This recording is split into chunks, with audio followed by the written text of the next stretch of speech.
good morning mga katropa, no? Pasensya na kayo kung ngayon pa lang po tayo nagkita-kita ulit, no? So, pag-uusapan po natin ngayon, no? Yung mga basic na bagay-bagay. No? Kasi nowadays, mapapansin natin, ay nagiging tawag nito, nagiging futuristic. Nagiging futuristic na yung ating mga motor, no? Paano naman po yung mga nasa laylayan ng mga motor, no? Ano yung ibig sabihin ng futuristic, no? Nagiging computerized na po. Palita-palita po na yung mga chips, tapos mga computer box na po yung nagmamando sa ating mga motor para mapagana ito na maayos. Paano naman po yung mga napag-iwan ng teknolohiya, no? Sa mga idol natin na abot kaya lamang po yung mga carb type na unit gaya po ni Sori, Star Moto, Go Sky, yung mga ganong klaseng mga carb type na mga motor. Paano naman po yun, no? Kasi yung halos lahat po ng mga tutorial, mga pinag-uusapan guys sa social media, mga tutorial guys, sabi ko, ay more on futuristic na nga, sa FI na nakafocus. So napapag-iwanan na po yung mga ganitong klaseng makina. So yan po yung pag-uusapan natin about wiring sa episode na ito. Back to basic tayo, no? Okay, so unang topic natin na pag-uusapan ngayon ay ang flasher.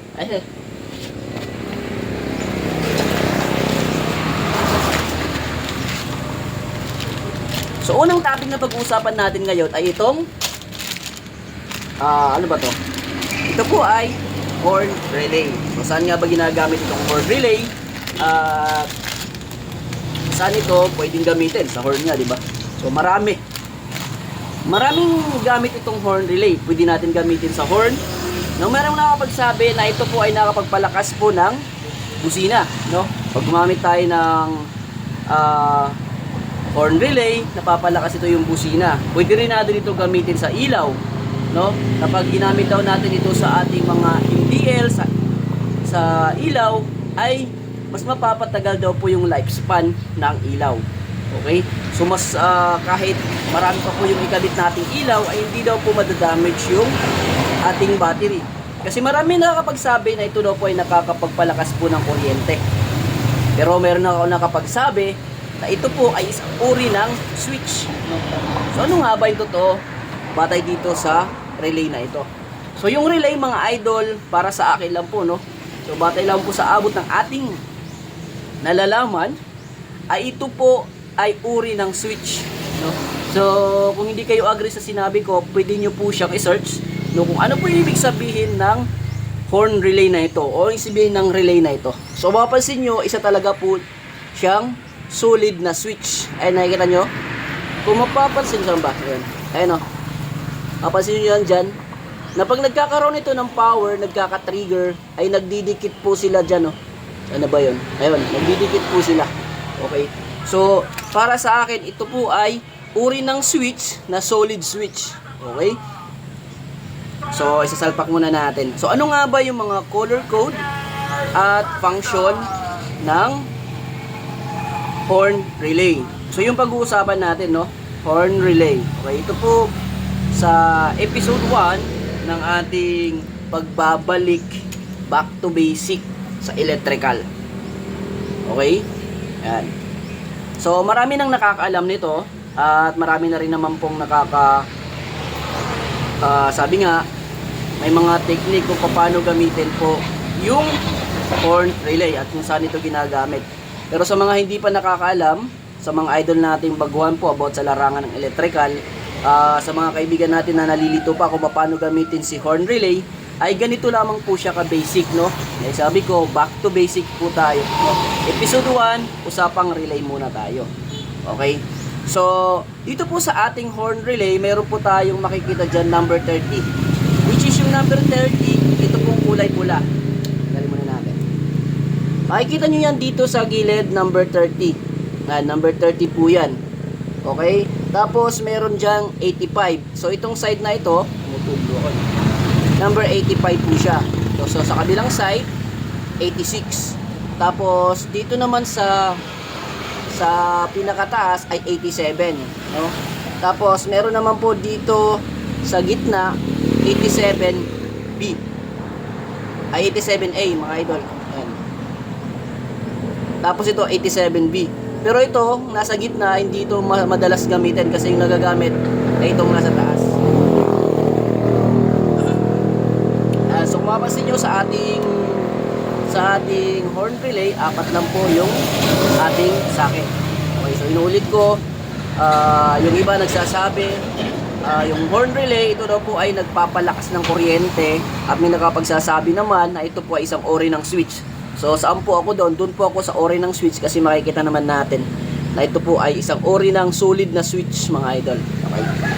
So paano ko siya nasabing solid? Kasi galing mismo positive source o sa galing sa ating battery yung linya nito. Tapos meron pang accessories wire. Okay, so salpa muna natin para mas may paliwanag ko sa inyo, mga idol. Okay, so itong kulay red, ito po ay number 30. Makikita nyo dyan, number 30. Diretso po ito, papunta po sa ating positive source o sa ating battery. No? Kung ikakabit mo naman ay MDL lang, pwede na itong ikabit natin sa kanyang positive mo doon po sa may ignition switch. Pero kung gagamitan mo nito ay horn, mas maganda na diretso po itong positive doon po sa positive ng ating battery. Pero maglagay ka lang po ng switch, ng fuse, para in case magkaroon ng problema ay makakat po siya, no? Hindi masisira ang iyong wiring system. Okay? Inulit ko, diretsong battery yung kulay red. So dito naman po tayo sa number 86, no? So itong kabila 87, itong 86. So si 87. So itong kabila 85, sorry. 85 sa kabila, 86 naman po sa kabila. So sa 86, pwede natin itong ikabit sa accessories wire, sa kulay black, o sa accessories wire ng motor mo. Kung Honda ka, kulay black. Ayan. So kung ano man po yung motor mo at kung ano yung accessories wire na naandyan, doon mo siya ikakabit. Pero, may pero, pwede silang magkabaliktaran. Pwede sa 85 ang gawin mong accessories, pwede rin po si 86 ang gawin mong accessories. Pero yung kadalasan na ginagamit natin, sa 86 po yung accessories, tapos si ground po ay yung 85. Nakuha nyo? So sa kabilang side, 85 ground. So sa kabilang side, 86 ay accessories wire. Okay? So yung iba, yung ginagamit nito, dinediretso papunta rito. So ang nangyayari, pagkakabukas mo ng susi, kahit patay po yung susi, kung sa MDL mo ito ginamit, ay pag binuksan po yung switch ng iyong MDL ay ilaw kahit patay po yung susi, no? So maganda talaga na hiwalay ito kasi hiwalay naman talaga yung function nila. Okay? So guys, sabi ko, malikhain na po yung mga utak natin, napapagana natin ito sa mga iba't ibang klaseng accessories ng ating makina ng ating motor. Pero back to basic po yung pinag-uusapan natin dito. Okay, inuulit ko, 30 papuntang battery, 85 doon po sa ground, 86 dito po sa ating accessories wire, at si 87 naman B, ito po yung maglalabas na po ng solid na positive na magagamit natin, no, na magiging source natin. Halimbawa MDL, ito yung magiging source ng ating domino switch, o halimbawa sa ating busina, ito yung magiging supply ng positive, no. Dito na po maglalabas ng positive na solid na kuryente. Okay, ulit ko, ito po ay uri ng switch, pero solid na, para sa akin ay solid na bahagi ng isang switch.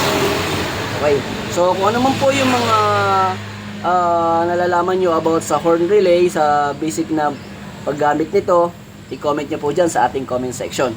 So yun lamang po para sa ating episode 1 ng Back to Basic. Bye-bye!